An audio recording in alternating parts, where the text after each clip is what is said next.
seeing it on Twitter. It's saying the broadcast is not available. Okay. All right. Let me check Chris Pattern Facebook. We are going to start in just a moment. You are in the right place at the right time.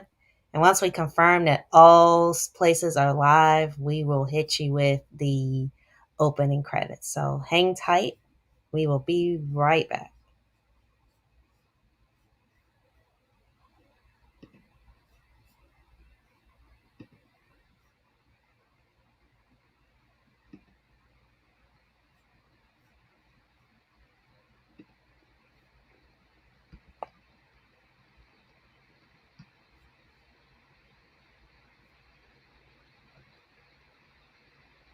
Okay, great. We're on the Chris Pattern Facebook. All right. And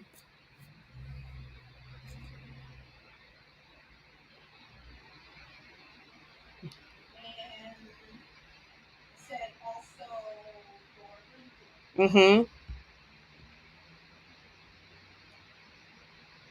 Let's see.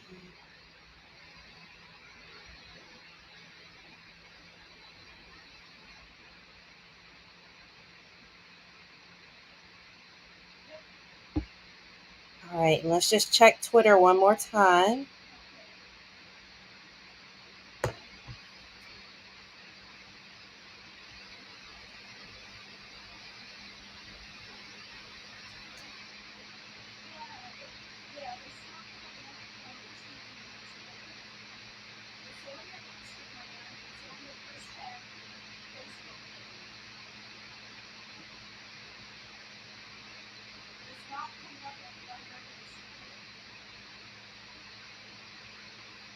Okay, it is on my end. It is now.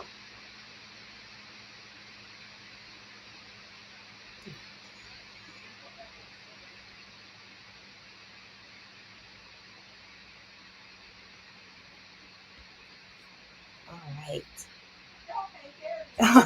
It looks like our systems are a go. So I'm excited to say this is Public Lecture with Kristen Jeffers.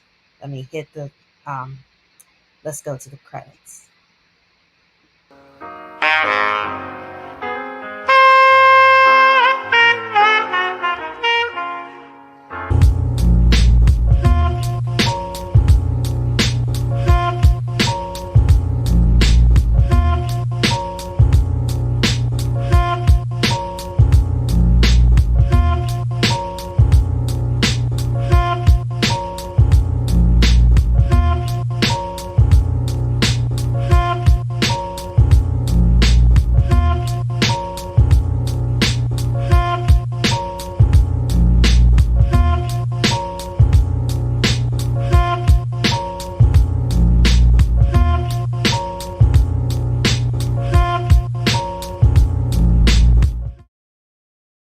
Right. Welcome. This is Public Lecture at Kristen Jeffers. So this is really the rebooted version of every attempt at podcasting and video casting I have done.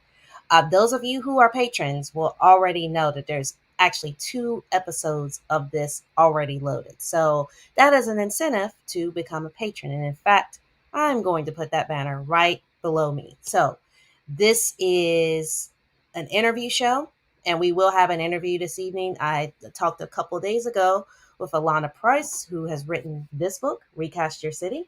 I will introduce them before we go into the interview, but prior to the introduction, just like I always did on my podcast, I had a few things to say. So, welcome. Thank you all. Those of you who are streaming live, I'm going to assume, since I don't see a lot of folks streaming live, that you may be watching this later on.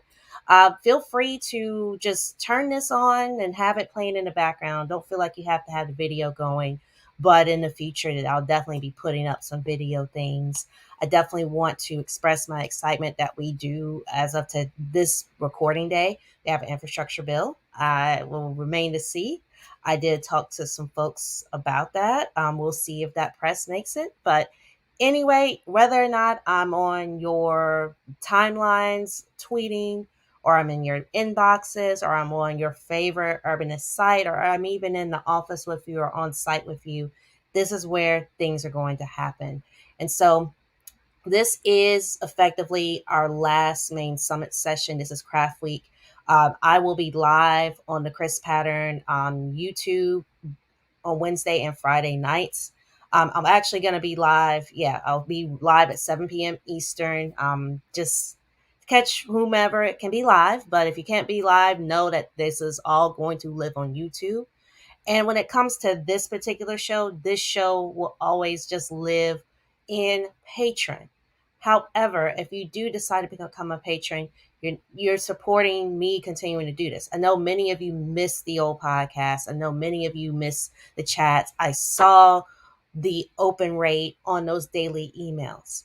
Well, right here, this line right here, keep me producing and help me hire a team by making a monthly pledge at patreon.com/Kristen E. Jeffers. This will help me stay producing. This will help me stay consistent. For now, I'm going to try to do these public lecture episodes as much as I can, but know that this is a special edition for the Black Queer Feminist Urbanist Summit and Festival. This is our last week. This is Craft Week. And so let me talk a little bit about Craft Week, and then I'll get into why I brought this particular guest to the table. So, for those, I have, even prior to COVID, as I've talked about over the past couple of weeks, if you watched the keynote, if you were able to stream our film screening last week, I've talked a lot about how different life is. Already, I knew life was going to be different for me as a Black woman. The more I've delved into that and delved into my gender and sexuality, as well as moved around the country. As you saw in the credits, I wanted to give a nod to a few of the cities I've lived in. I've always wanted to be able to have a credit sequence like that. Shout out to Canva. Also, shout out to Stephanie Eaton Photography for the picture of me standing in downtown Greensboro that I took in 2012. And shout out to Zach Ballman, who did the honors for me in March of 2015 in Kansas City. And then, of course, my dear Les, who took the photograph of me looking dead at you at the Baltimore Inner Harbor a few months ago when we thought all we needed was 2 shots. I am just off booster shot number 1. I am kind of coming back to normal. I'm at least feeling like I could wear this sweater in the house. So let's say that.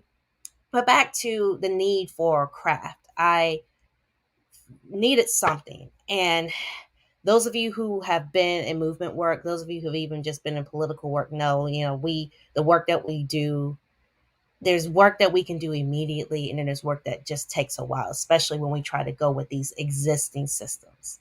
And even when we're trying to dismantle the systems, some of them won't budge. And for us to be able to be balanced and to have joy and to realize that this earth still loves us. Let me say this again. The earth still loves us if we choose to love it. That's what's the important thing is. Anybody who's been following the United Nations, the COP 26 Summit, 26 Summit, anybody who's been following, of course, this process with this infrastructure bill, I too am disappointed that there is not an element related to the caretaking, because we do need to be taking care of ourselves. Of course, in the keynote, I cited a couple of Audre Lorde's key quotes. And of course, another one is that self-care is a political act. It's not just a self-indulgent act, especially for people in marginalized bodies. And so one of the ways that has always been available for me for self-care is making things with fabric and fiber. I've had a sewing machine in my home when I was little. A good deal of my baby clothes were sewed by my mom. Fast forward, I made my first garment in 1996.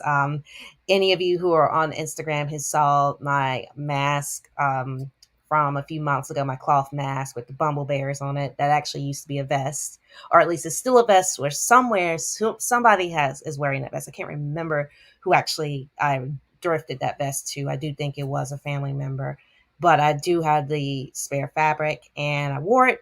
And that is where the bumble bear mask has come from. And then fast forward to, just I've always wanted to do crochet. I've always had a hook in the house. I've done the potholder looms. it took me until 2019, very early in 2019, going to the DC Public Library and they having a special morning for crochet, and these other Black women elders helping me with getting the yarn right and getting the hook right. And so all those many scarves that you've seen me wear, of course, I'm excited. I will be teaching how to make that scarf. Anybody who is DMV local, look up Sweet Pea Fibers. December 4th in the afternoon, I will be teaching my very first crocheting class. So I've turned this full circle. But of course, I'm not done with doing all this research, everything I've been talking about. And in addition to on Patreon, you can pledge at the public lecture level and you'll get this particular show and the 2 episodes I have already. One featuring Ellen Donald Jones and June Williamson. We were talking about retrofitting suburbia after all these years, after all the successes. Then Libby Vieira Bland and I talked a few months ago about being like Black Southern women doing this kind of work, coming from storytelling, and so those are already there. And then what else is going to start showing up? If you decide to pledge at the art class level, you'll only get some of those crocheting. Like, and this will be me teaching. Like Friday night, it'll be a preview of me teaching. In person on December 4th, you'll walk out with a scarf, or at least the beginnings of a scarf.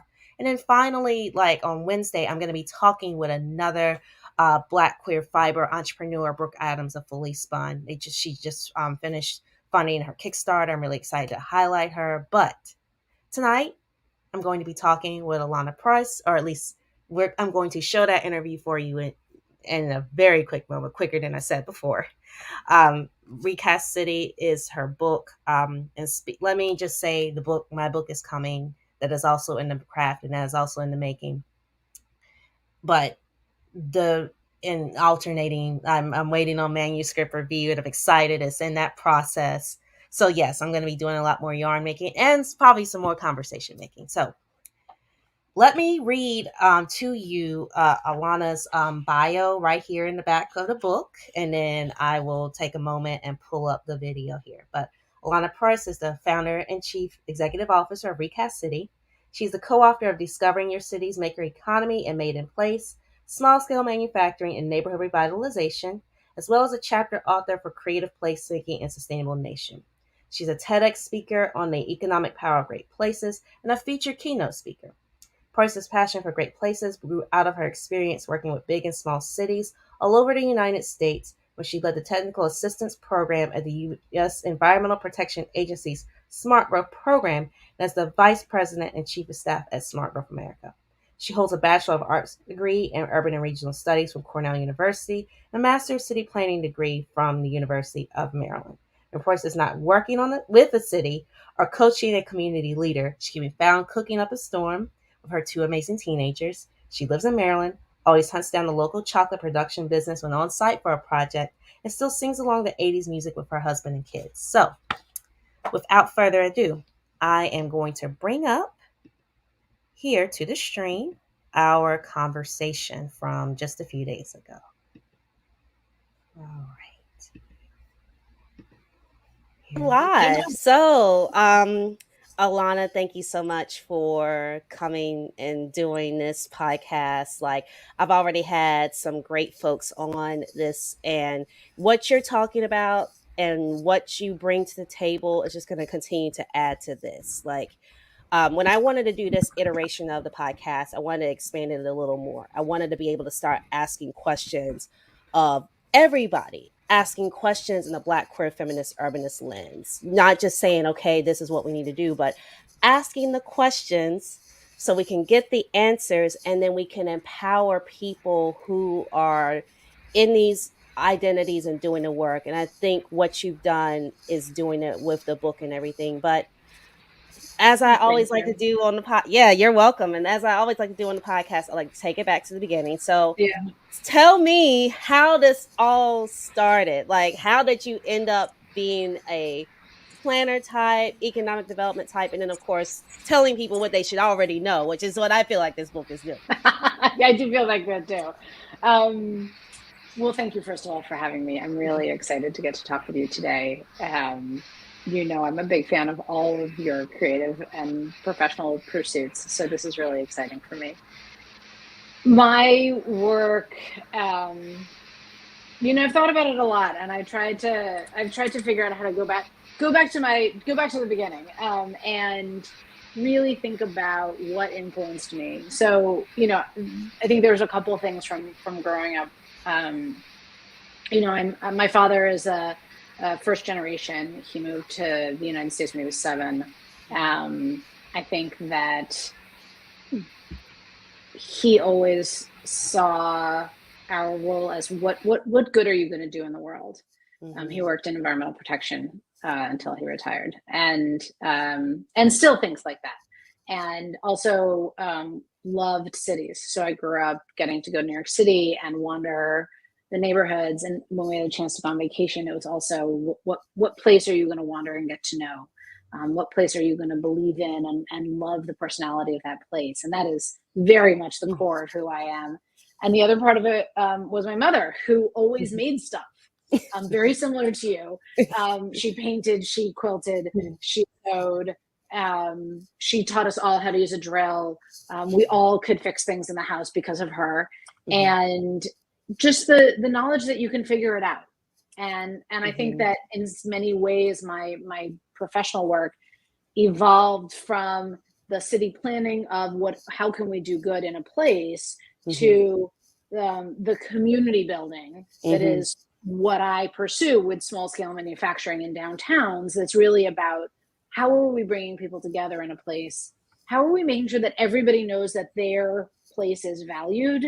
Well, we haven't done that historically, right? That we've just historically excluded people in places. And really, what does it mean to, I think about it very differently from when I started my planning work, which is starting with who should benefit. And that's really a core question that I ask everybody that I work with or everybody I talk with is, when we think about land use or zoning or economic development investments, we're rarely starting the question with who should benefit from it. It's an investment of time, it's an investment of money, it's whatever it is, but who should benefit? And then let's engineer the actions based on who should benefit. Because there's always going to be 100 different ways to get to an outcome. But if we think about who should benefit, then we're going to do it in a different way. Yeah, I absolutely. Like for me, of course, it's like, okay, I'm just noticing what's not here. And one of the things that happened last year that was different, like last year to me was so, I mean, we know this, like already I had been active in Black Lives Matter. Like it just, it was already okay. My cousins, myself, I would say it was Sandra Bland that really shook me the most because right when that happened, I had just moved driven cross country from Greensboro, North Carolina to Kansas City, Missouri.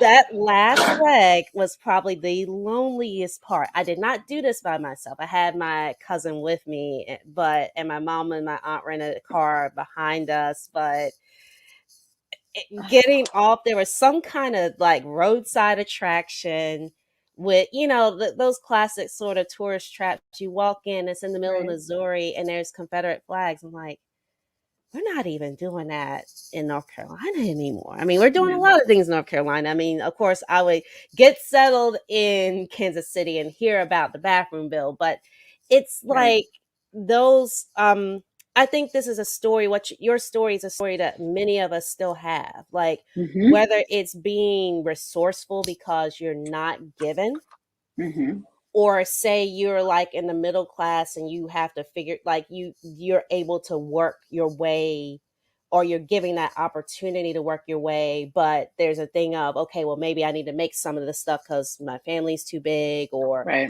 can only afford to do a certain thing.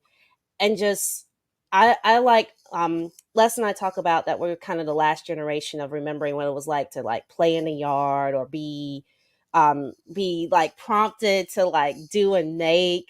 But then I look at some of my younger cousins and I'm like, well, they're making something. Even if it's a TikTok video, they're making something. So there's this just universal thing of doing and feeling and making, and like people in communities having this knowledge and having this history. Mm-hmm. And I think we, like you say in the beginning of the book, we got away from doing that. Like in some cases, we did direct harm. We decided, okay, well, we have to build cities a certain way, so we have to eliminate certain things. Right. Even before then, you had areas that people weren't allowed to live in. Like we had this history of all this segregation in all these different ways. Some of it is abject, where you literally have objects labeled in the same room, or two separate rooms, or multiple neighborhoods, or what you have now, where in a lot of ways it feels worse because you're already starting backwards, or if something happens to you and you have to go a few steps back, yet all the people who've never had anything happen to them and never had anything happen to their finances are just going almost to the moon. Like literally they're going into space at this point. And so I really liked that this book really forces the industry. And when I mean the industry, I mean the collective, like everybody related, whether it's planners, whether it's government leaders that see themselves really courting industry, whether it's like these major corporations that are too large and need to think about, okay, what about my supply chain?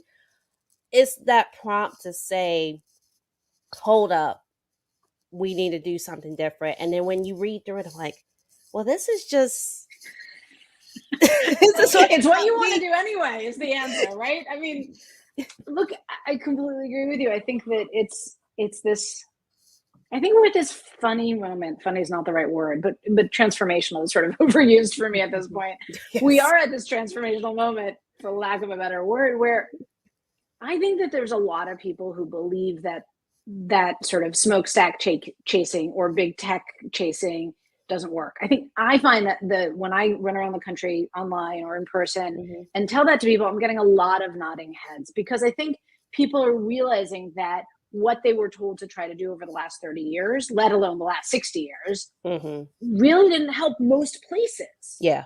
And nobody, until recently, I think, had the space to stand back and say, this really doesn't work for us. Like, you say that this is the method, but this really doesn't work for us. Most places aren't going to win the competition for the next big company to move to their community, let alone the research that shows that business is going to go to the same place regardless of what incentives you provide 70% of the time. Right? And then on top of that, this recognition that I do think Black Lives Matter had a huge impact on, and books like The Color of Law and other books that have come out really in the last 5 years that I'm incredibly appreciative, that are really saying, look, we're not starting at a blank slate. We have this history that we've baked into our systems that, I mean, I know when I went to planning school, I'm trying to be really thoughtful about what I'm going to say with this, right? We definitely talked about redlining, but I don't think we ever talked about how the GI Bill didn't let Black veterans, take those benefits, how FHA refused to provide the backing to some of the first planned suburban communities if they said that they were going to allow any properties to be sold to Black families. Like, all of these other specific things that made an enormous impact on Black households being able to build wealth when so much wealth was being built, when so much of the middle class was growing, let alone after the riots in the 60s, when the banks wouldn't give commercial loans to the property owners, right? Who had owned those properties in the neighborhood, where those are now predominantly owned by white real estate developers who have made an enormous amount of money on those properties, right? Yes. I don't think I was taught any of that in planning school, and I have both undergraduate and graduate degrees in this. And I think that we are in a different place. I think people are understanding things in a really, I think not everyone, but I think a lot of people are understanding things in a different way. And I'm an optimist to begin with, but I am optimistic. I do think a lot of places are saying, okay, let's look at doing things differently, and maybe not. Definitely not as much as I think they need to do things differently, but at least starting. And I mean, I think you're right. I think that we really have to get people to take that pause, right? And to take that look and say, when I do this, when I talk to economic development or planning professionals or city leadership, look, we created a whole bunch of problems that had a whole bunch of actions that excluded people historically, and we have to fix them. Like, we have that responsibility, and I no doubt have a privilege to be able to say that to an audience, but I think it has to be said over and over again. And one of the things I've noticed in my study and just studying my hometown and like living in other places, just how unique of a situation Greensboro was. And that's something we need to be mindful of, that each town and city and metro region has uniqueness. Every state has different ways that they charter municipalities. Every state has different ways that they and city and even even how federal money is spent, because certain things are mandates and block grants and how that's chosen. If you go on mapping inequality and if you look at Greensboro, you'll notice that in the notes of Greensboro, because of NCANT, some of our homes weren't as red. Some of them were yellow. They were still marginalized.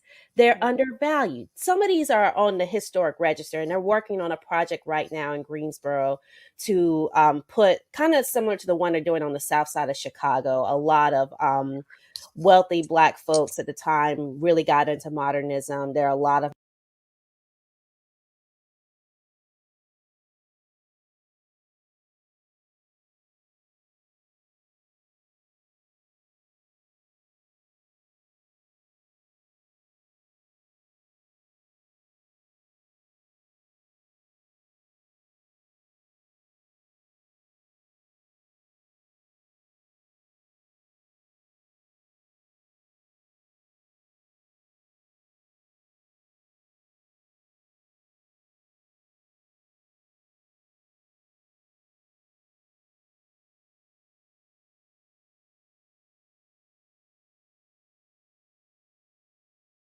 modern homes. There are a lot of unique homes.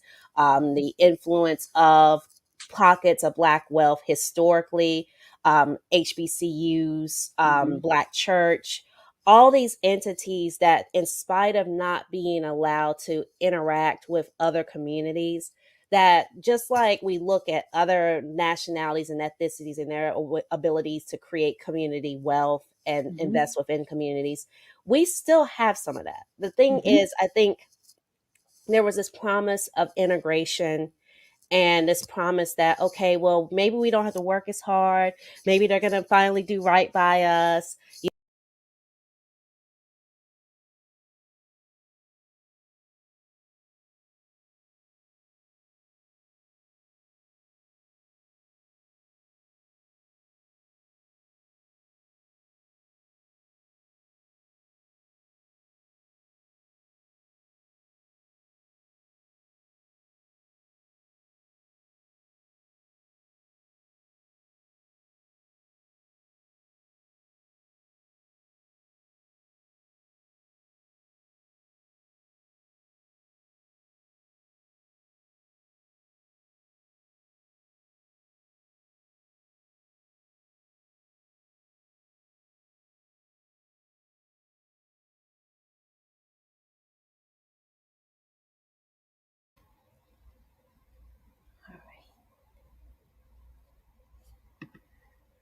We'll be back shortly. I'm just checking on the audio, but I will put this back up shortly.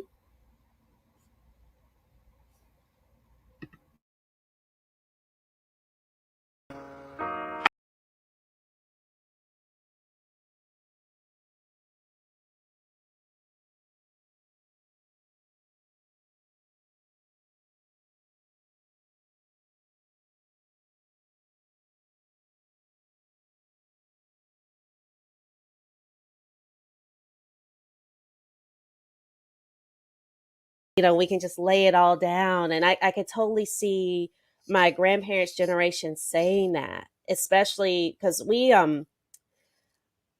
my grandparents are like in the same generation as our first Black Supreme Court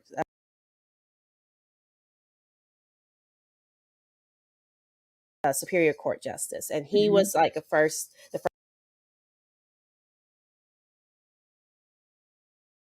already starting backwards, or if something happens to you and you have to go a few steps back, yet all the people who've never had anything happen to them and never had anything happen to their finances are just going almost to the moon. Like literally, they're going into space at this point. And so I really liked that this book really forces the industry. And when I mean the industry, I mean the collective, like everybody related, whether it's planners, whether it's government leaders that see themselves really courting industry, whether it's like these major corporations that are too large and need to think about, okay, what about my supply chain?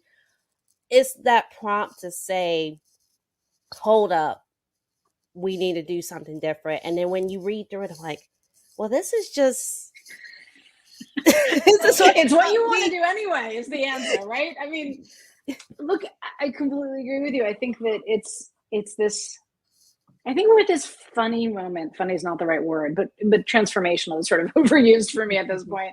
Yes. We are at this transformational moment, for lack of a better word, where I think that there's a lot of people who believe that sort of smokestack chasing or big tech chasing doesn't work.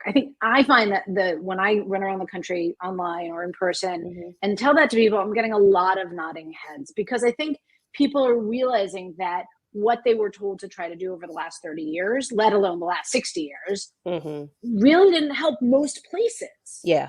And nobody, until recently, I think, had the space to stand back and say, this really doesn't work for us. Like, you say that this is the method, but this really doesn't work for us. Most places aren't going to win the competition for the next big company to move to their community, let alone the research that shows that business is going to go to the same place regardless of what incentives you provide 70% of the time. Right? And then on top of that, this recognition that I do think Black Lives Matter had a huge impact on, and books like The Color of Law and other books that have come out really in the last 5 years that I'm incredibly appreciative, that are really saying, look, we're not starting at a blank slate. We have this history that we've baked into our systems that, I mean, I know when I went to planning school, I'm trying to be really thoughtful about what I'm going to say with this, right? We definitely talked about redlining, but I don't think we ever talked about how the GI Bill didn't let Black veterans, take those benefits, how FHA refused to provide the backing to some of the first planned suburban communities if they said that they were going to allow any properties to be sold to Black families. Like, all of these other specific things that made an enormous impact on Black households being able to build wealth when so much wealth was being built, when so much of the middle class was growing, let alone after the riots in the 60s when the banks wouldn't give commercial loans to the property owners, right? Who had owned those properties in the neighborhood, where those are now predominantly owned by white real estate developers who have made an enormous amount of money on those properties, right? Yeah. Yes. I don't think I was taught any of that in planning school, and I have both undergraduate and graduate degrees in this. And I think that we are in a different place. I think people are understanding things in a really, I think not everyone, but I think a lot of people are understanding things in a different way. And I'm an optimist to begin with, but I am optimistic. I do think a lot of places are saying, okay, let's look at doing things differently, and maybe not. Definitely not as much as I think they need to do things differently, but at least starting. And I mean, I think you're right. I think that we really have to get people to take that pause, right? And to take that look and say, when I do this, when I talk to economic development or planning professionals or city leadership, look, we created a whole bunch of problems that had a whole bunch of actions that excluded people historically, and we have to fix them. Like, we have that responsibility, and I no doubt have a privilege to be able to say that to an audience, but I think it has to be said over and over again. And one of the things I've noticed in my study, and just studying my hometown and like living in other places, just how unique of a situation Greensboro was. And that's something we need to be mindful of, that each town and city and metro region has uniqueness. every state has different ways that they charter municipalities. Every state has different ways that they and city and even even how federal money is spent, because certain things are mandates and block grants and how that's chosen. If you go on mapping inequality and if you look at Greensboro, you'll notice that in the notes of Greensboro, because of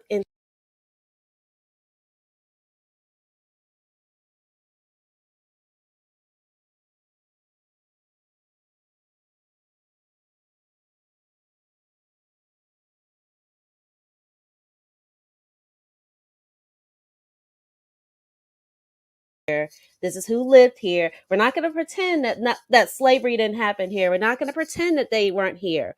When I taught Chocolate Cities last summer and talking about Ida B. Wells Barnett, like her father benefited from the same sort of ability to use his trade and then get free from slavery as this person who was the first county commissioner in Guilford County, like the trades. And so I'm I'm gonna be talking, by the time this airs, I will have had this other conversation about this.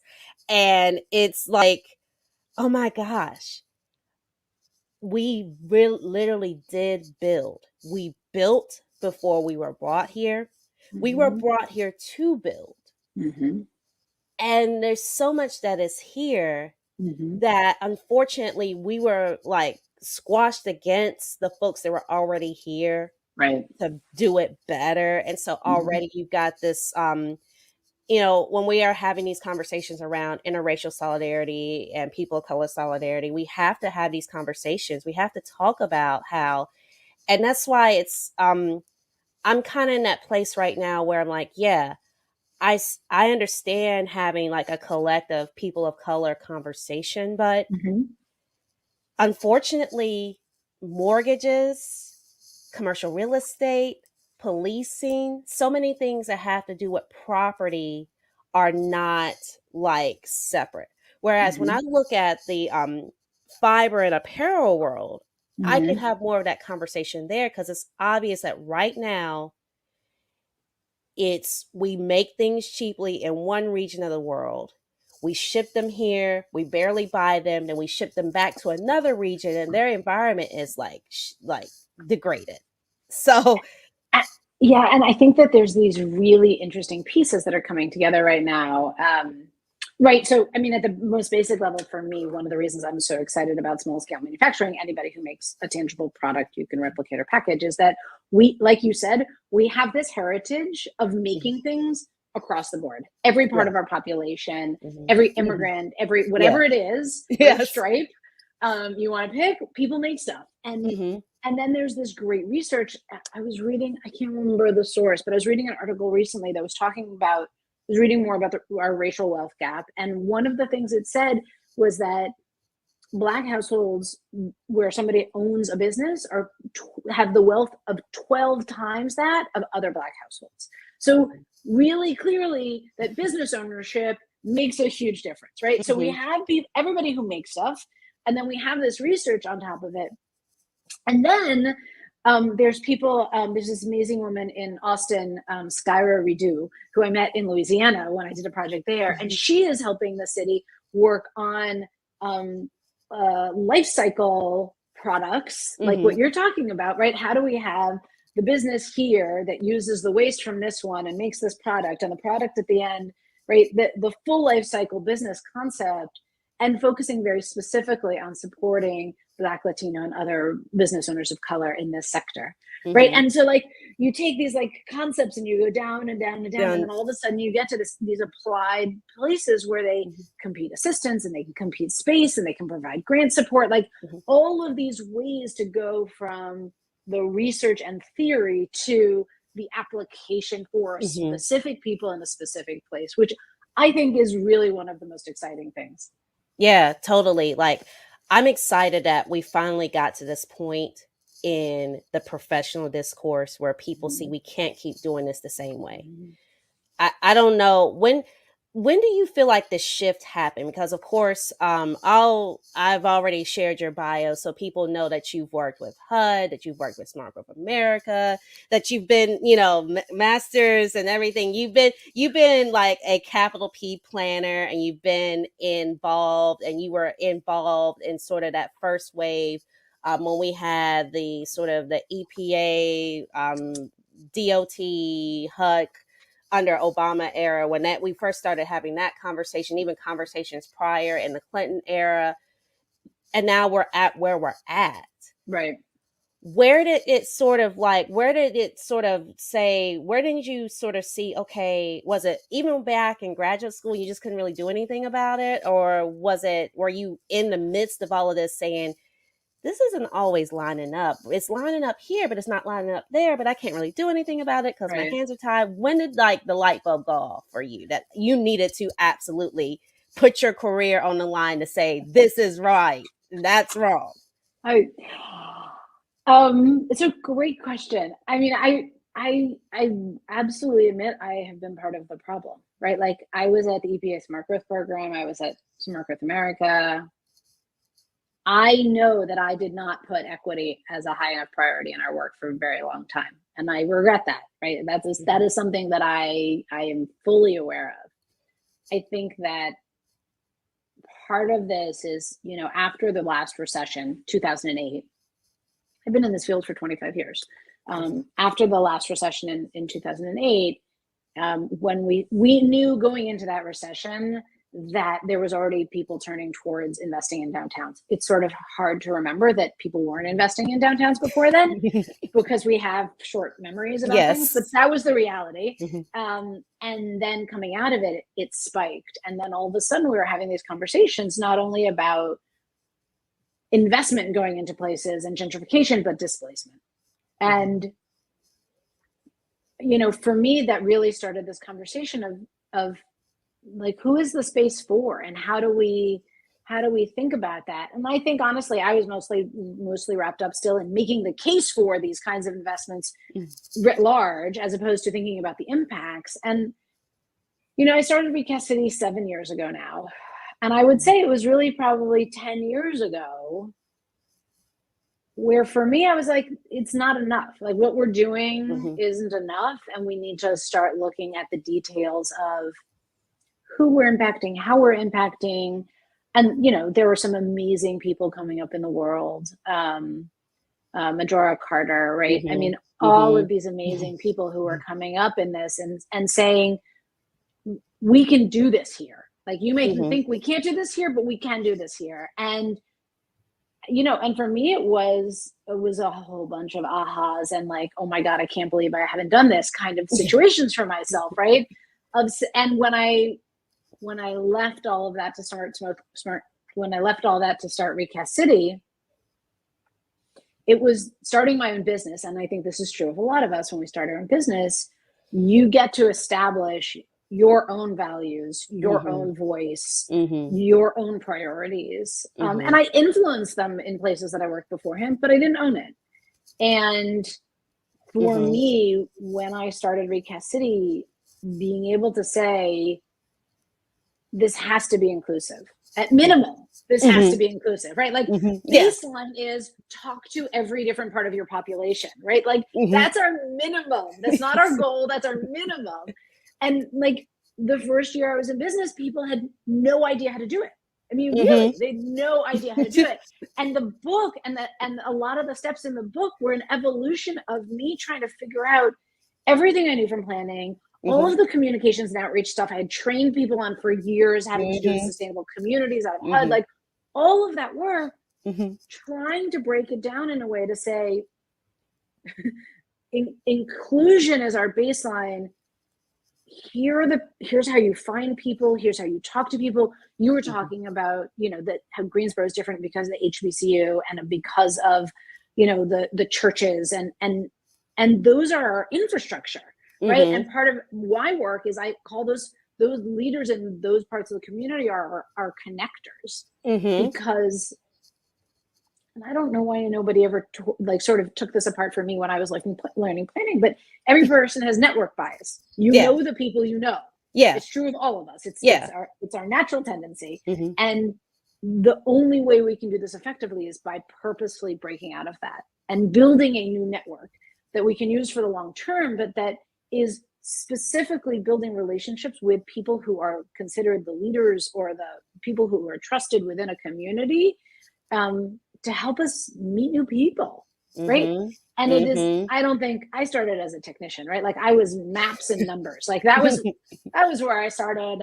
There was no emotion in what I did in planning. Like I was really good at GIS when it was really hard to use. And I was all about Excel spreadsheets and analysis. And, you know, over the years, I guess I also learned that even more important than that is the personal connection. It's all relationship build. And our economic development strategies are all that. Yeah. Right. So yeah. if you go back to the PPPs from last year,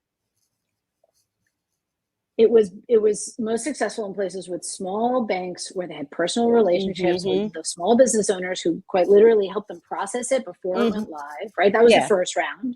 Yeah. Well, yeah. The second round was better, but was still who had relationships with an accountant, right? To make sure that you had your paperwork, or who even heard about it was relationship based. Or like the software, because like for me, I use QuickBooks. Yeah, I've used QuickBooks for a while, but there was a year where I didn't have QuickBooks, and that particular year I had to go back and I had to go through my bank statements, and it was wild. So that was a scary time when I didn't have my 2019 books in order. But then I woke up it was like April when we were in the middle of quarantine, and I was like, okay, so maybe I don't have to go back to this office. I had stepped away from an office environment. Like, who's to say I'm not going back to an office environment? But this was like the second or third wave of me attempting to do this. I'd had a project I was working on. I had this, I'd already been collecting this information, because when you talk about connectors and you talk about the history and people look at, oh, well, okay, now we're discovering that the Black community has these wealth and everything. We're rediscovering that people of Latin descent and people of Asian descent have these connections, and there's all this overlapping of people of color at times. But things get weird when we start talking about gender and sexuality, and even things get weird when we start talking about ability and health and age, and even just like what the expectation is if you have a certain amount of money, or what the expectation is to take care of family members, or you know, if you do get wealthy, who gets the benefit from that. And the one you're definitely familiar with the Lesbian Bar Project, like basically that there's only, I think now it's down to like 14 spaces that are for gender marginalized folks. Not to say that gay men are marginalized in a certain way, but different. Yeah, it's a different type of queer space. Right. And even it's this lovely Instagram called Washingtonian Problems that it's gone viral. There's several other planners that are on there, and it's like the day we're recording this, it had a rat fight, but then it also has serious stuff, like they're going to be doing this like food program for produce here in the DC area, and they're promoting that. They also did a round of, or no, it wasn't Washingtonian Problems. It was actually Capital Pride Alliance. They did a whole carousel of name your favorite like old gay bar, and there was like 10. We've displaced almost all of them because they were where all, the development went in. Yeah, the only one I think that's actually going to reappear is Town, in that church building, which once again, just being able to make that reuse cycle. But I don't know how many churches, unfortunately, with the religious doctrine and the hate that's involved, would happily sell to a club, even if it was like a heterosexual hangout, play the music. Like, it's some denominations don't want you to dance still, and they're still very much alive and well. As we've seen, we still have hate, and we still have anxieties around hate. I mean, January 6th. I mean, this happened. So I for me, with my planning work, it was like even before the rest of the world kind of caught up to like COVID and all these other things started catching up people to, okay, something's wrong. Like when I started to present, when Les and I started it, people started to see us together. You know, even when we had been in advocacy rooms, separate Right. and together, there were things we were seeing. You know, Mhm. we live we're right on like the PG DC border on the south side, Right. and it's like people don't understand, and I didn't know like that, but there's that disconnect, and it's just a different way that we have to operate. And there's so many. Whereas I know with the East West Greensboro line, yeah, that was kind of porous. Like people went back and forth. But I even asked a friend way back in say 12 or 13. I'm like, so there's all this cheering when somebody like me buys a home in West Greensboro. It's like you guys are excited when you see me at the Friendly Center Harris Teeter, but when I start to mention that there used to be like 4 Harris Teeters on the east side, and maybe why don't you become my neighbor on the east side? And this may have changed.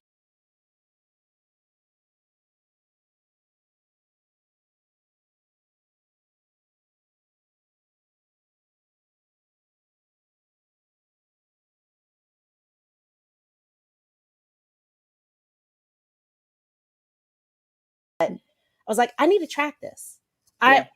And there's An still, I interesting think, question. yes, that is and I think there's when you talked about being able to use old school GIS, there's a value in that. I know people that can hand draw, and there's like this hand drawn. One of my planner friends hand drew a map where you can watch the grocery stores go outward in Greensboro. It's Yeah. like everything's clustered. This is sort of the dry goods area. Then you get to the refrigerated Right. area. Then you get to the Right. supermarket area, and it's a map of suburbanization in a southern Mhm. city. And the religious institutions, right? Yeah, You could that probably too. do the exact same thing Yeah, with any kind of religious institution. yeah. It's Yeah. just Right. I there's. mean, that's our history of the incentives that we provided to people Mhm, to disperse, right? And I think we're grappling with that, sometimes more successfully than others, right? mhm. We have an infrastructure bill that has some really important pieces in it, but it also has, I think, something like $350 billion for roads, Yeah, right? yeah. So I think there's a lot we're still working on. I think your point though about spaces that are really, I don't know, I guess safe, right? Safe for different Mhm. populations, right? Based on gender and sexuality and age and ability. I don't think we're so good at that part yet. Mm-mm. I don't think we're so good at it across race and ethnicity and immigrant status either, but I think we're at least talking about it more and Yeah. recognizing it more, which Mhm, is a great first step. But mhm. I do, one of the projects I worked on a couple of years ago was with Etsy. They gave out a couple of grants, five or six different grants to communities who were working on building up their community of small producers. And I Mhm, was helping them with sort of building out the whole ecosystem of support around these businesses in whatever place they were targeting. mhm. And it was about reaching underserved communities sort of broadly, and each community was defining who was underserved in their community. And one of the communities, I'm not going to remember which one it was, one of the communities identified LGBTQ business owners and older business owners as Mhm, their most underserved. mhm. And I think it was a predominantly white community to begin with, and I just thought it was really interesting the way they were working on the outreach conversations are the same thing. Like, who should benefit from it? How do you Yep. go find those people? Who are your connectors, right? Yes. Go to the people who are already trusted and known in that community, who believe in that community and its Mhm. capabilities, which aren't necessarily the same thing in a person. And bring that, have that cup of coffee with that one person and say, this is what we're working to do. Will you work with us on it? Not, this is what we're doing. This is what you need to do for Yeah. us, Yeah. right? But really Yeah. drawing people into that conversation. And it was just sort of fascinating to see each community really work on this in different ways. Where the group in, I think that was a small town in Colorado. Mm-hmm. But the group in Nashville, Mm-hmm. the organization that had gotten the grant was specifically aimed at the Hispanic population in Nashville and business development and business ownership within that community. So it was really just very interesting for me to get to look at how in a specific city or in a specific region, who's historically been excluded, and how are we defining an equitable outcome in that place? Yeah. Right. And this conversation, there's another project I'm working on with the U.S. Economic Development Administration that has to do with their revolving loan fund program. Yes. And that, part of what we have to do, what we're going to do with a lot of these different revolving loan funds who really want to do the right thing is work with them to really define what does an equitable outcome in your geography look like? How do we define it? Let's put words to it. And that equal access is not equitable access. Yeah, absolutely. Right? Which isn't of course to you, but is not and of course to a lot of people, and I still don't understand why. And honestly, like, if anybody wants to know what makes me, like, it's why I've been kind of on edge, especially this last year, I'm like, there is still not the same, like, you can't assume that a Black queer community in this place is going to be the same as this community. You can't assume that because this community of folks that use wheelchairs is like, proud of that this other community isn't still struggling with internalized. Like we just like we don't see internalized bias or implicit bias outside, we also don't see it all the time with ourselves. And then when we come to the table, and sometimes when we do our public engagement, we get the same people, we go to the same places because somebody told us they're the people to go to. And I'm like, but I don't want us to keep reinventing the wheel. I want us to get to the solution. I want to uplift people. And there are communities where people are making a way, just like you did. And I'm glad you brought up Etsy because it'll definitely let me seg into why we're having this conversation and why it's coming out on this week of the summit. And it'll be, if you're watching, whenever people are watching it, but basically when this premieres, I'm dedicating a whole week to amplifying like my thing that I make. I was okay, like the first maybe couple months, I was like, okay, well, I'll continue to do like my desk work and everything. Then New York and Company went online only. For any of you who've seen me on stage, 9 times out of 10, I've not recycled what I'm wearing. I've gone and bought it from there. It is like for folks that they're not, when you're in between the normal dress form size, it was one of those stores where you could really get off the rack and know that it would fit in the right places. Now, every season wasn't the same because some seasons I would walk in there and I'm like, what is this embellishment? I just need a shirt that doesn't gap at my bust line. What are you doing here? And and then of course with the mask, like when we needed PPE and we couldn't get it. And like for the first 3 months of the pandemic, I had heard that you could take like the blue auto paper towels, inset them. And so I'll tell everybody, like this like bandana that I'm wearing was my mask with those blue paper towels underneath it for a while. Now it's been a bandana again since probably the end of last year when I was finally able to get my hands on some KN95s. But until that point, and then we got some kind of cloth, and then my mom finally sent me some cloth ones so I went through so many phases with just the masks. I also brought out my little tabletop loom and tried to configure a cover. Then people told me, oh, well, that's just the cover. Then I went on Pinterest and somebody said, well, you could like single crochet a whole cover. It never expanded. It was like, and it was in acrylic, and I was like, okay, so it was like I'm in the midst of doing my Black queer feminist urbanist research. That was what I was already pulling to. So bringing that back together, already doing that. But then I was like, okay, well, if we get out of this pandemic, what am I going to wear to the thing? When we get past the point where I can do these things from my home, like, what am I going to wear to the thing? And just knowing that, and it just kind of amplified, we've seen the mall closings, and for so many people who don't understand the dynamics, that's their community. Like you have some areas that have decided, okay, we're going to accept that this is our downtown, we're going to move in the services, even areas that is not the downtown, like there's health systems, there's churches, there's libraries, everything that Ellen and June have done at least to get that conversation going. And now we're at the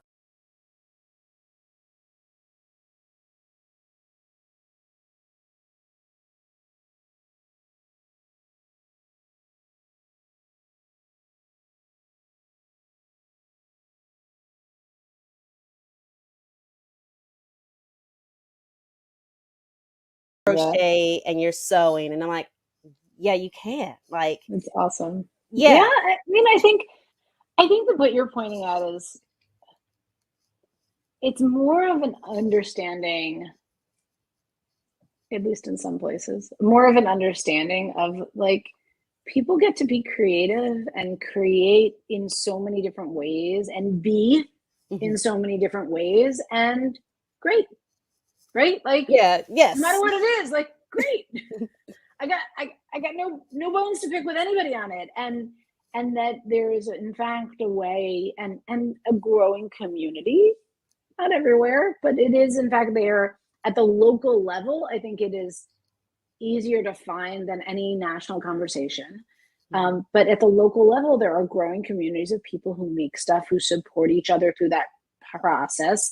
And then from my perspective, the more that we can figure out how to get a city or whatever the infrastructure is around those people to support them in a way that is in fact reaching the diversity of the population and not just the same old people who always got the access before, we really have a chance to change people's lives and to change places. And my whole piece of this is just sort of inspired by what you were talking about with all the different things that you create, both the research and the product, right? Is that we're seeing the basis of my work is always going to the small scale manufacturers, the business owners, and interviewing them, right? What do they need?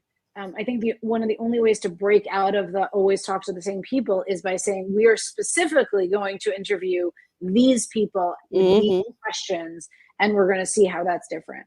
So that's part of the model, and then 5 steps. And one of the things that I find interesting is that in every community, these people who make things are this hidden economic engine, right?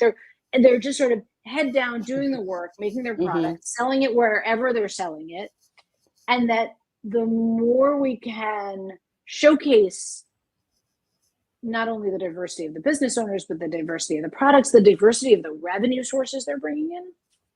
I'll give you one example. This is my new favorite local business that I just discovered, but she's been around for a while. The business is called CO Ceramics. SIO Ceramics. She makes jewelry. She makes ceramic earrings that are the most, and other ceramic pieces, but the most vibrant colors I've ever seen on a piece of ceramics. And I met her at the local street festival. She was one of a whole bunch of vendors, and my malady is if I find these vendors, I go and I talk to them. Yes. And she was at the festival. She has a micro retail storefront in DC. She's at Art Walk on Monroe Street Market. Nice, yeah. She can do her production and retail in that space. She also sells online to direct consumer, and she sells wholesale. Yeah. So all of a sudden, right? She doesn't. I don't know if she does research like you do, but even within that part of her business, she has revenue from the street festival. She has revenue from her storefront. She has revenue from her online direct to consumer and her wholesale. And these are the kinds of businesses that I've started talking about as more disaster proof. Yeah. Right. It doesn't matter if you're in person or online or which piece is going stronger, but by having this diversity of revenue sources, and supporting those, right? What is the ecosystem? What is the infrastructure around people that makes a difference? And it's always, to me, it's always going to fall into three categories. One is the space, right? She's got that micro retail space, 400 or 500 square feet. That makes it completely possible to afford a space. Oh, and the space was dedicated to be below market rate by a negotiation between the developer and the community when it was first built for 30 years. So space, business development support, right? What kind of training do people need? Make sure your books are in order. Make sure you understand what price you should be putting at your products. E-commerce distribution. Phenomenal trainings from a woman in Chicago. Her business is named 37 Oaks. I rave about her product trainings, Taran Smith. And then capital, right? Yeah. How are we investing in people? How are we investing in their businesses and the grants and the loans and all that different stuff and access to capital? So, I think what you're talking about with not only this question of how do we create spaces for different parts of our community very purposefully, but also giving people this platform to be using all the different parts of their creative brain, I just love. Yeah, I saw, especially after last summer, I'm like, now that everybody's paying attention, I could make money doing anything I wanted to do. Yeah. If I had to go back to 2010, sitting in that classroom, in my case, my urban policy classroom in my MPA program, and say, okay, what if I didn't have to go to this in order for people to get that? What if I could have just skipped over everything and gone straight to the sewing machine, straight to the crochet hook, and still been able to find these spaces? I mean, I love Art Walk. My dream right now is to have my office space / studio. And it's like, I've got this booth where I can record these conversations. I've got my training center. I've got a spinning wheel up front. I've got the machine up front in the window. Kids or, anybody can come by. Like it's, it's level ground. It's, I can adjust the light and the sound. People can come off of whether it's bus or metro. And if people need to come and drive, like it's that balance. Like until all these other systems get it together. And of course, your book is like emphasizing, hey, you need to change your zoning code. You need to legislate. You need to go and look at your city budget and see why you are so dependent on these companies that never really pay taxes in the first place. Or only hire low income wage jobs. That too. I feel like that's where everything comes together. It's a public engagement opportunity to sit around the table and work on something. Of course, my friend and classmate, Sarah Marsom, has been doing that, really kind of built this up in the preservation space. But, our moms were doing that. It's definitely passed down. Our cousins and siblings were doing that. It's just something we did. And now, of course, there's several other famous folks that have become famous, especially through the pandemic, that are from my region. And they're like, well, how did they get that? I'm like, that's just who we were. We are ourselves and we are showing up as ourselves. And Les, my partner, said this is the time to show up as yourself. Like I kind of looked at her, I was like, are you sure, babe? I mean, still people are kind of weird and, still people are adjusting. People can't put two and two together. At least they remember Kristen, the Black Urbanist 1.0, and I'm on 3 and 4. But another coach, Marie Forleo, says this, like, don't worry if you're losing people, like your people are coming to you. And then with what we're doing, we're crafting, like we're recentering the basics. We're reminding ourselves that we have materials and that there is a way to trade. There is a way to share. There is a way to be sustainable. And then the story doesn't have to be our ecosystems dying, whole regions choking underneath plastic waste, we not getting our healthcare that we need and the materials we need to filter the air and protect ourselves. We don't have to accept that certain people can't get funded. We don't have to accept that people have to live outside, or if they want to live in a tent, like they get to do it in a way that's sustainable to them. Like, right. So much that is here we don't have to accept.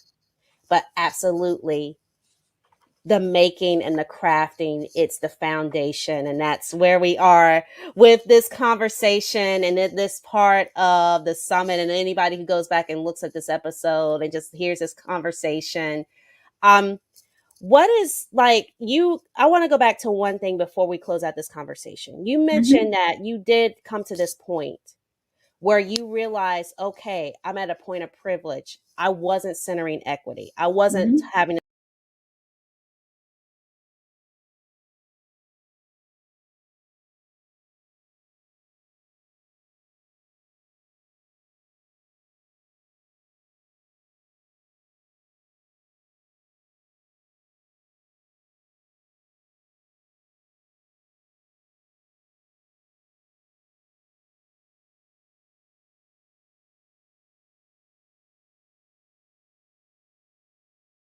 before we close out this conversation. You mentioned that you did come to this point where you realize, okay, I'm at a point of privilege. I wasn't centering equity. I wasn't having this conversation. I didn't support people in the way that I needed to.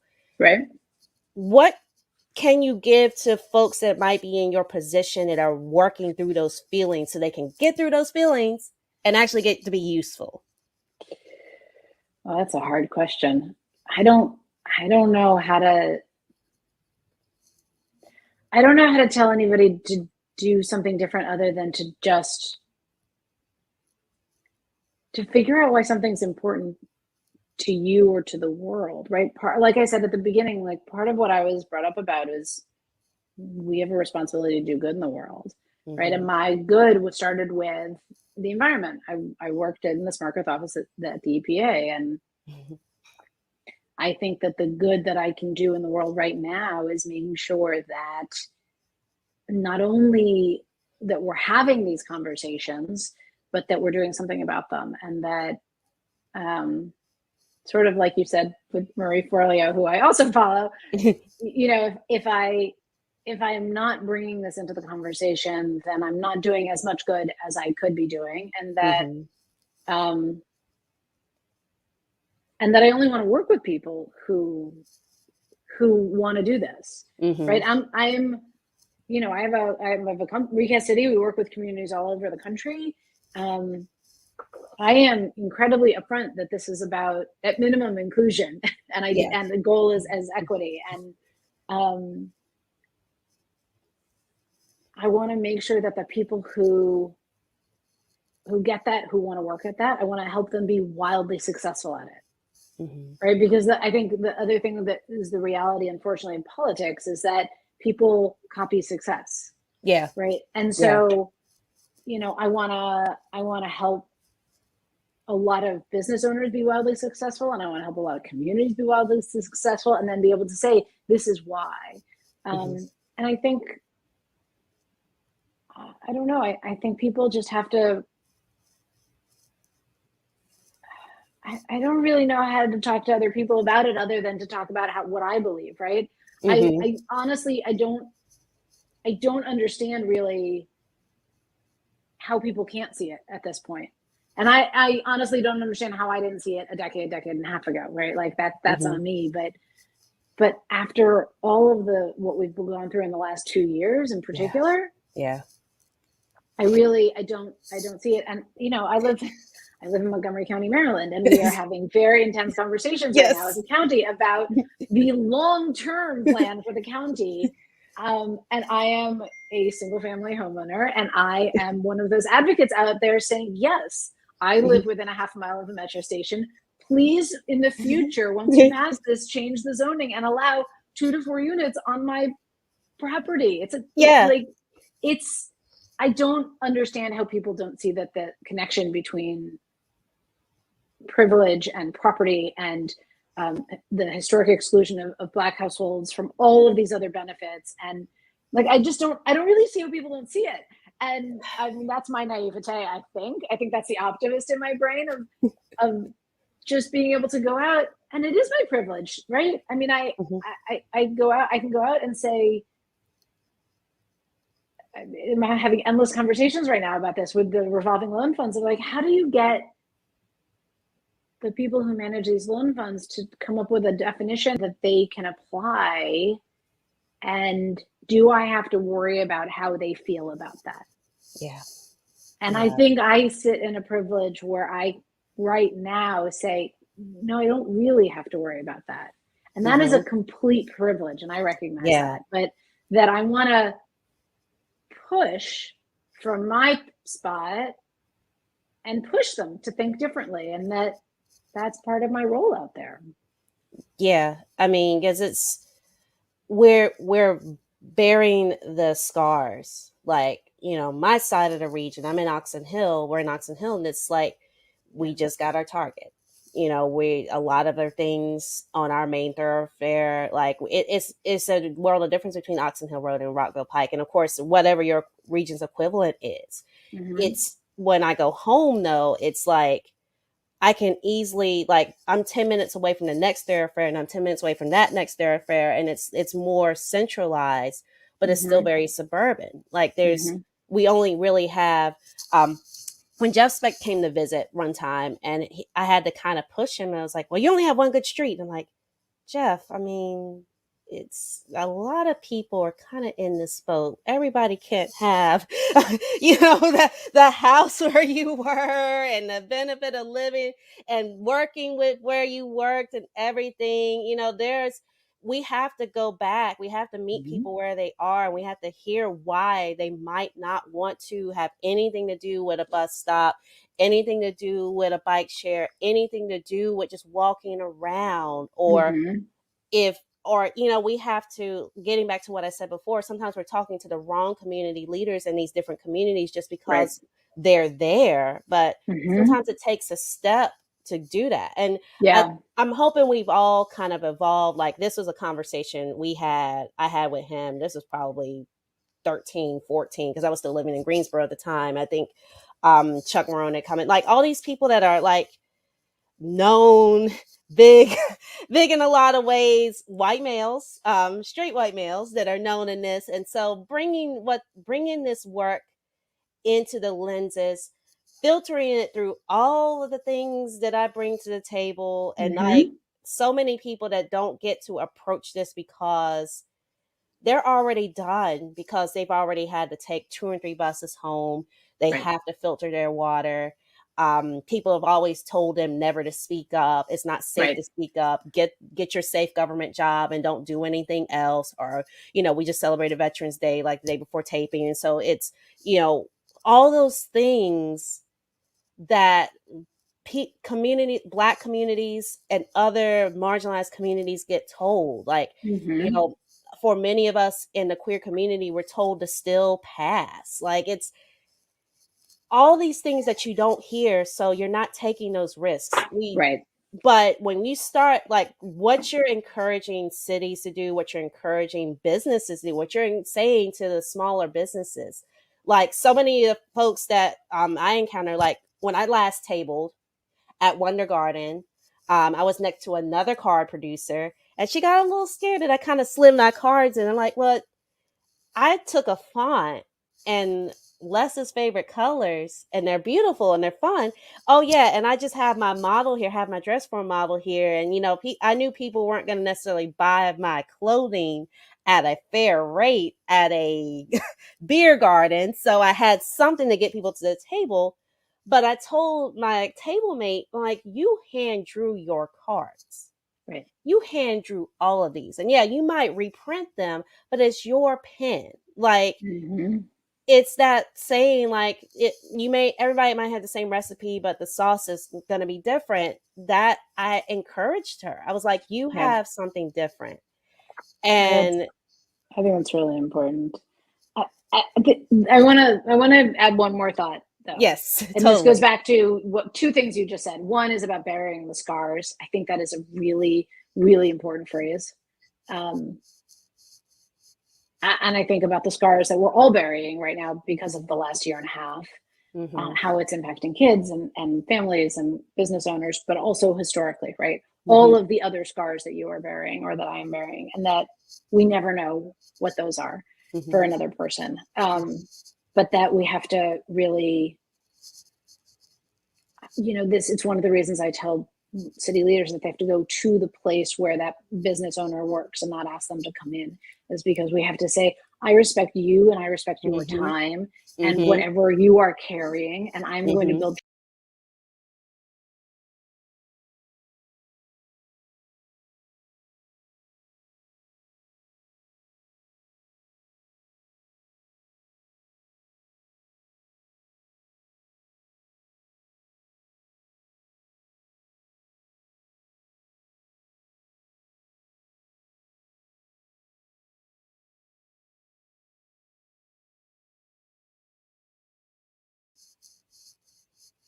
And I think about the scars that we're all burying right now because of the last year and a half, how it's impacting kids and families and business owners, but also historically, right? All of the other scars that you are bearing or that I am bearing, and that we never know what those are for another person. But that we have to really, it's one of the reasons I tell city leaders that they have to go to the place where that business owner works and not ask them to come in, is because we have to say, I respect you and I respect your time and whatever you are carrying, and I'm going to build trust with you by coming to you in a respectful way, right? I, like, that level of detail is in the book, where I was like, I guess I need to tell people to do this because nobody ever thinks of it, right? Yes. Yeah. Which feels really weird, but I think the other thing I would take from that is that I tried to tell the stories of those business owners in the way we pulled the information together.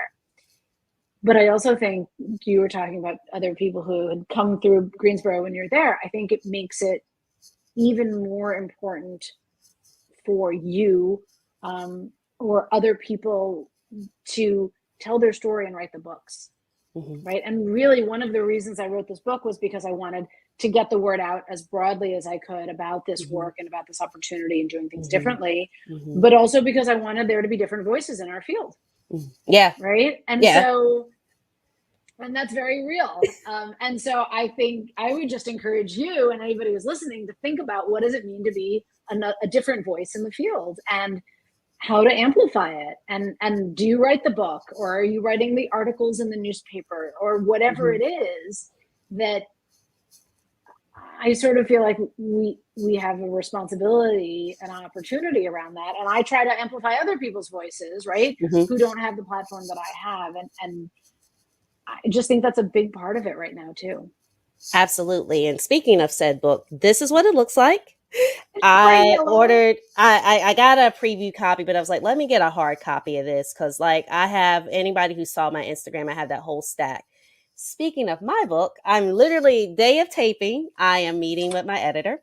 Yay! Yes, it is. Manuscript is done. And so definitely my hope is that I had wanted it for this summit, but next year, next summit, because it's important. It's important to be able to hold this. Like, all of this digital could just shut down. And of course, getting back to why so many of us are going back to old crafts, going back to small manufacturing, going back to being that person sitting in the window, doing something, whittling something together. And if anything, is a premium now. Like, that part's exciting, but then I also get to kind of give back and share. So the Illana's book is available wherever. Well, most everywhere. I know you're on Amazon. I think you can have everybody order it. It does have a barcode. Island Press published it, like so many other of our It's also available on bookshop.org. Oh, it is on Bookshop. Okay. We do like to promote them. And if you buy it directly from Island Press, you can use promo code RECAST, all in capital letters, and you get 20% off. Definitely, if you are still if you need to give somebody something, hand them something to, until my book is on the streets, to get their heads, because we need to be having these conversations with our cities that are struggling with rebalancing budgets, with struggling with reopening, with struggling with empty space. This is the perfect book right now.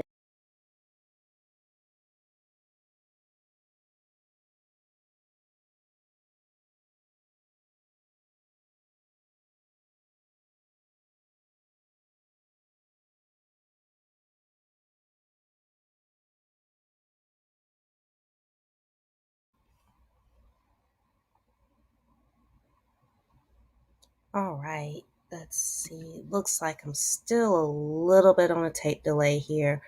I'm gonna go ahead and take the other stream down. Thank you all for being so patient. I am absolutely going to post the raw tape on YouTube so you can watch this interview uninterrupted without all of the weirdness. But thank you all for being here tonight. This is not going to be the first time we do this, because you put this block back up here.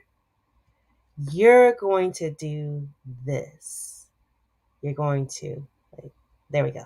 Yeah, you're going to do that. You're going to help keep me producing so that I can get software, I can get a team, I can do all the things.